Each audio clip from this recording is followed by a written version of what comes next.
guys, magluluto po tayo ngayon ng bulanglang. Bulanglang ng Batangas. Sa Kapampangan po kasi ang bulanglang, yung bulanglang sa Bayabas. Pero sa Batangas po, ang bulanglang nila, healthy food po. So lahat po ng mga gulay na nasa harapan nyo, pagsasama-samain natin yan sa isang kaserola. Ngayon po, ang gagawin natin, maggagayat muna tayo.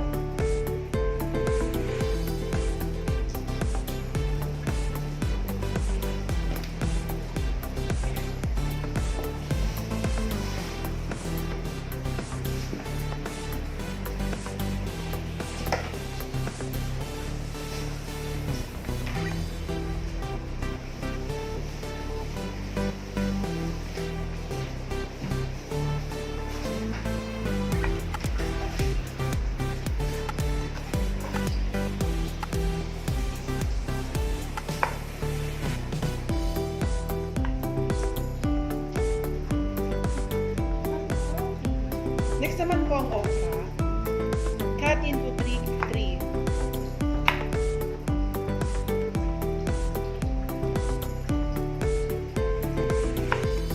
Bayatan mo lang ba? Potang mo lang.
Kukunin po natin yung pinakasabaw ng bigas.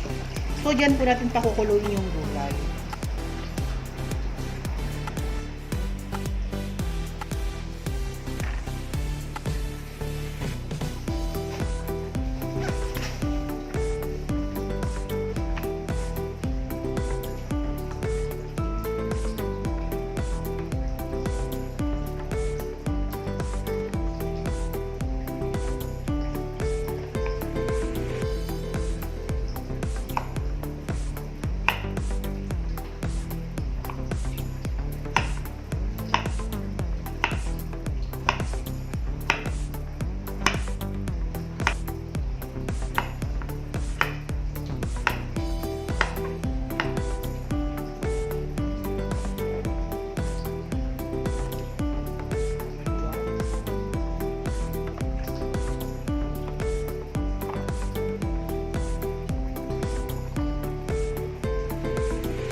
So guys, yan po yung kompletong ingredients na gagamitin natin.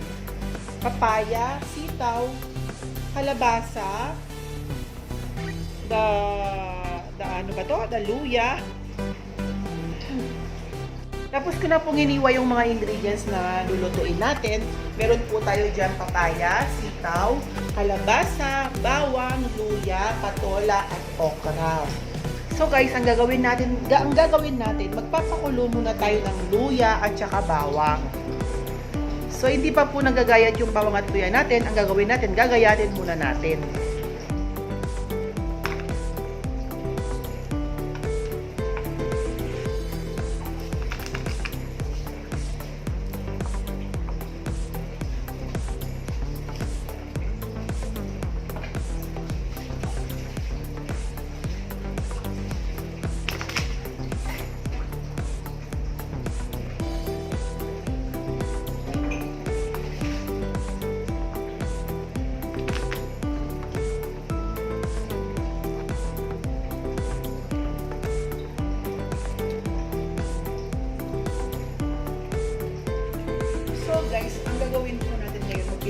po tayo ng isda. Kasi nga po, bagay na bagay po yung pritong isda sa gulay na inihanda natin o pinrepare natin. Napaka-formal naman inihanda natin. Ngayon po, magpiprito po ako ng isda. Ang pipritoin ko pong isda is tilapia. Nilagyan ko na po siya ng asin.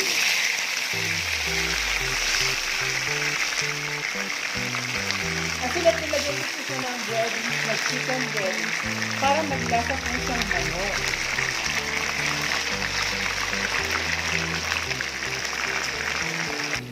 So guys, abang niluluto, sorry po, medyo na palakas ang boses ko. So guys, abang nagluluto po tayo, nagpiprito po tayo ng tilapia. Ang gagawin po natin ngayon, papakuluin na po natin yung ating ugas bigas kasama po ang luya at bawang. Next naman po, tatakpan po natin para po madaling kumulo. Ngayon po, intayin po natin kumulo. So guys, kumukulo na po yung ating pinakulong luya, yung ating ugas bigas, kumukulo na. Siguro mga 5 minutes ko pong pinakulo para kumapit yung lasa sa sabaw, yung lasa ng luya at bawang sa sabaw po. Ngayon po, ilalagay na po natin yung ating gulay. Ito pong gulay na ito, pwede pong magsabay-sabay kasi po, ito po yung pinakamatigas sa gulay natin. So guys, napaka-healthy po talaga ng food na lulutuin natin ngayon. Bukod sa healthy na po, talaga po wala po talagang cholesterol na papasok sa inyo kasi po ipapakuluin po natin yung gulay, hindi po natin siya ipiprito. Yun nga lang, meron tayong prito isda. At least po, diba, honest po ako. Yan po. Then guys, ang gagawin natin, inulit po yung patola at saka yung okra. So pagkakulo po niya, doon po natin ilalagay yung patola at okra. Tatakpan po muna po So guys, magbibigay lang po ako ng piece of advice sa inyo para po ang gulay natin hindi po siya mukhang lagsak. Ang gagawin po natin, pag nilagay na po natin sa gulay, kailangan lakasan po natin ng apoy, saka natin takpan para po siyang nabigla sa luto. Pero kung titignan mo, ilaw pa yung loob. Ganun po yung mangyayari doon. Para po yung gulay natin malambot na pero buhay pa ang kulay. Makulay pa po siya. So, ang gagawin ko po, lalakasan ko po si apoy. Then po, tatakpan ko. At hihintayin natin kumulo. Next naman po, ilalagay na po natin yung okra at saka yung patola. So guys, tingnan natin kung malambot na.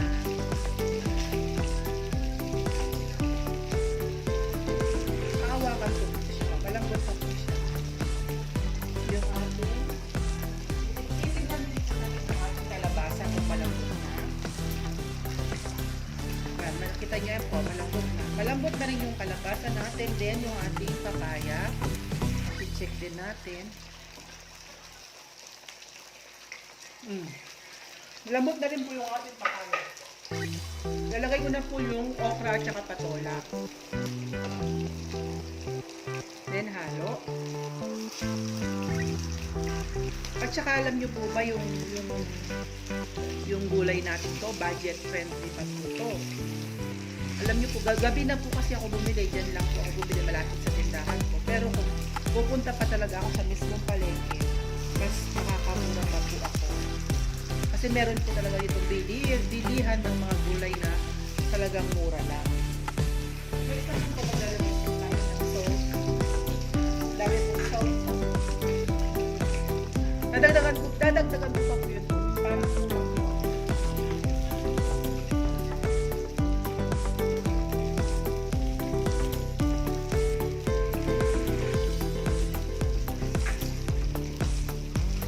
okay na po yung tubig.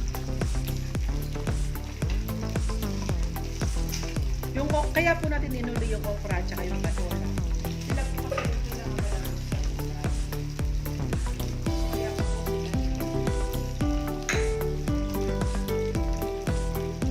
titikman po natin yung sabaw kung tama na po yung pagkaalat.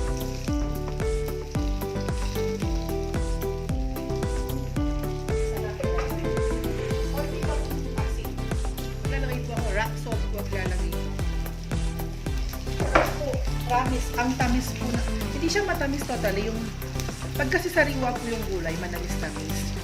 Kaya kung titignan mo, okay na okay po yung lasa niya. Napaka-simple lang ng lasa niya. Napaka-simple lang po ng lasa. Ngayon po, tatakpan ko po siya at ihintayin natin kumulo. Pag kumulo na po siya, siguro po, at titikman natin yung gulay. Then, pag malambot na lahat, luto na po.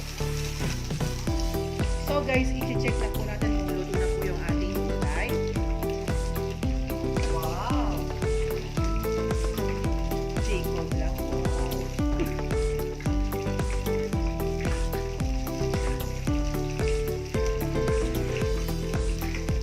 Check po natin yung pinaka-okra kung malambot na. Pwede naman pa. Lambot na po yung okra. At yung patola po, ang patola naman madaling malambot. Yan po. Lambot na rin po yung ating patola.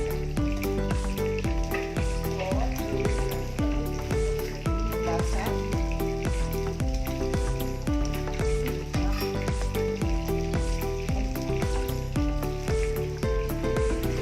Tamang-tama na po yung pinaka-lasa niya at yung pinaka-sabaw niya.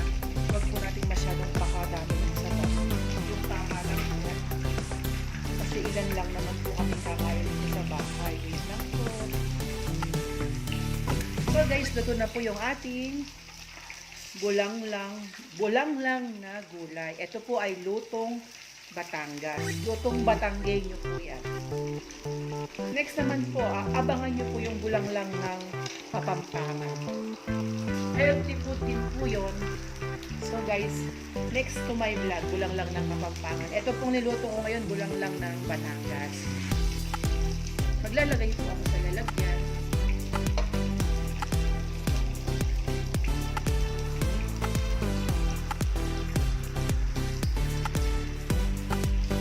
Pwede po itong lagyan ng kachos. Ano pa ba siya? Anong lagay? Yung mga, meron pa eh. Kibal? Kibal. Kachos yun. Diba? Tsaka pwede po pala siyang lagyan ng yung tawag doon? Yung mushroom yan, anong tawag doon? Mushroom lang yung Tagalog, yung ating mushroom lang yung sakit. Sakit at dyan. Oo, mushroom, masarap yun. Yung, kabuti ba yun? Kabuti ba yun?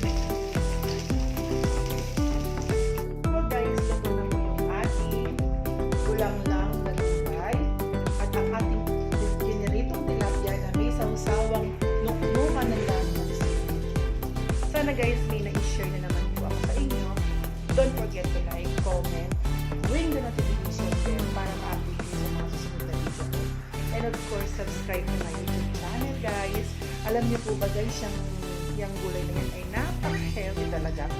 Kaya mag-try po kayo. Talaga pong masasarapan kayo. Goodbye po and God bless you.